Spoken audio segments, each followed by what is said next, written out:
काय असतं, एकदा आपलं क्षेत्र गेलं ना, तर आपल्या लेकराबाळांना मागं कोणी बघत नाही. ते आम्ही बघू नयेत, आम्ही ते भोगतोय. हे नेत्यांचं काय असतं, हे कसं पण भडकी देत आणि काही घडून आणतात आणि त्याच्यावर राजकारण करते. एकदा येतात, भेटून जातात, पाठीमागे फिरतात, पुन्हा हे लोक दिसत नाहीत. आपलं कुटुंब उघड्यावरती पडतं. राजकीय नेते त्याचं लगेच राजकारण करायला सुरुवात करते. त्यामुळं कुठल्याही बांधवाने, असं तो मराठ्याचा असेल किंवा तो ओबीसीचा बांधव असेल, कोणी आत्महत्या करू नका. कारण दुःख हे कुटुंबाला झालेलं असतं फक्त. बाकीचं त्याचे प्युअर राजकारण करते त्याच्यावरती. आपण त्या गरीब बांधवांच्या कुटुंबाच्या दुःखात आम्ही सहभागी असतो. छगन भुजबळ, मंत्री पंकजा मुंडे, धनंजय मुंडे आज त्या ठिकाणी भेटायला जाणार आहेत. ते काय जाते नेतेच काय असतं. यावर भुजबळ राजकारण करतो. ते कशावर करतो त्याच्यावरच काय, तो कशावर राजकारण करतो. लोकांचं लेकरू गेलं आणि त्याचं कुटुंब किती उघड्यावर पडलं हे काय देणे घेणं नसतं. ते कशाचं पण राजकारण करतात. भुजबळांनी मराठा नेते आणि लोकप्रतिनिधींना सवाल केलाय की तुम्हाला ओबीसी आरक्षण असल्यास एसीबीसी 10% किंवा EWS 10% आणि खुल्या वर्गातील आरक्षण नको आहे का, असा प्रश्न केला. मग नेत्याने त्याला उत्तर द्यायला पाहिजे ना.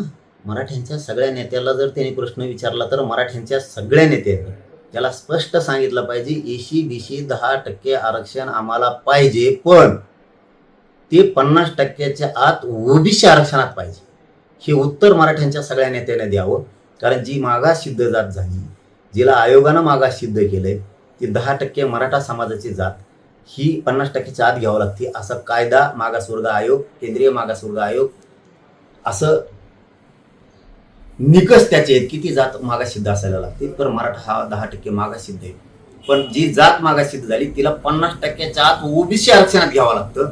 तर मग आम्हाला मराठ्यांचे नेत्याने त्याला प्रश्न विचारावा, ECBCचं 10% आरक्षण हे मागासिद्ध करून दिलंय, तर 50%च्या आत देण्याऐवजी वर का दिलं. 50%चं वरचं 10% आरक्षण आम्हाला नकोय हे स्पष्ट मराठ्याच्या नेत्याने सांगावं. तेच 10% आरक्षण आम्हाला ECBCचं पाहिजे, पण मग ते 50%च्या आत ओबीसी आरक्षणात दे, हे उत्तर त्याला द्या. त्याच्यामध्ये त्यांनी सांगितलं की सुशिक्षित लोकांनी याचं उत्तर द्यावं, सुशिक्षित लोकांकडून अपेक्षा नाही, तर थेट आरोप तुमच्यावर केला. मी अशिक्षित आहे काय आहे, तू तर रडकुंडीला आला ना. तू तर मेटा कुठे आलाय पा. मी अशिक्षित असून तुला एवढा खोटा ठोकलाय, तर आमचे सुशिक्षित बोलायला लागले तू काय होईल याचा विचार कर मग. आणि त्याला चांगला माहिती मी सुशिक्षित आहे का अशिक्षित आहे, त्याला चांगला माहिती. चांगलं म्हणजे तो पण हुशार आहे, त्याला चांगला माहिती. पोरग हाय पण किती डोकेबाज आहे हे त्यालाही चांगला माहिती. परंतु आता सुशिक्षितलाच उत्तर मागितले, तर आमदार, खासदार, मंत्री, नेते मराठीचे जे कोणाला त्यांनी उत्तर मागितलं असेल त्यांनी स्पष्ट उत्तर द्यावं. 10% ECBC आरक्षण आम्हाला पाहिजे, पण 50%च्या आत ओबीसी आरक्षणात पाहिजे, हे उत्तर त्याला सगळ्यांनी द्यावं.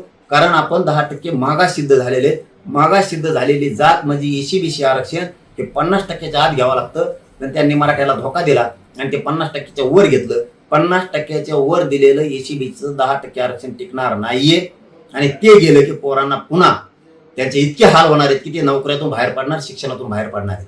म्हणून त्याला हे सरळ सरळ उत्तर देऊन टाका, मराठ्यांची जात 10% मागास सिद्ध झाली, ते ECBCचं आरक्षण आम्हाला 10%, 50%च्या आत ओबीसी आरक्षणात पाहिजे, ते आम्ही घ्यायला तयार आहेत.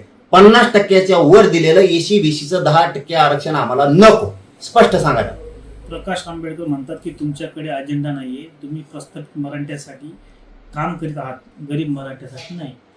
ते सगळं गरिबांना माहिती आहे माझ्या, मी कोणासाठी करतोय काय करतोय. परंतु छत्रपतींचे वंशज असो आणि डॉक्टर बाबासाहेब आंबेडकरांचे वंशज असो यांचा मी आदर करतो आणि कायम करत राहील. फक्त एकच अपेक्षा आहे आंबेडकर साहेबांकडून की तुम्ही भारतरत्न डॉक्टर बाबासाहेब आंबेडकरांचे वंशज आहेत, किमान तुमच्या तोंडून तरी एका जातीकडून ओढलं गेलं आणि दुसऱ्या जातीच्या विरोधात काम केलं गेलं असा संदेश जायला नको. तुम्ही सगळ्या जातींना सारखं धरलं पाहिजे, कारण तुम्ही भारतरत्न डॉक्टर बाबासाहेब आंबेडकरांचे वंशज आहेत, एवढीच आमच्याकडून अपेक्षा आहे. बाकी मी काय बोलत नाही. सरसकट आरक्षण अशक्य आहे, हा GR कोर्टात टिकणार नाही, असे प्रवीण गायकवाड म्हणाले. चला पुढं.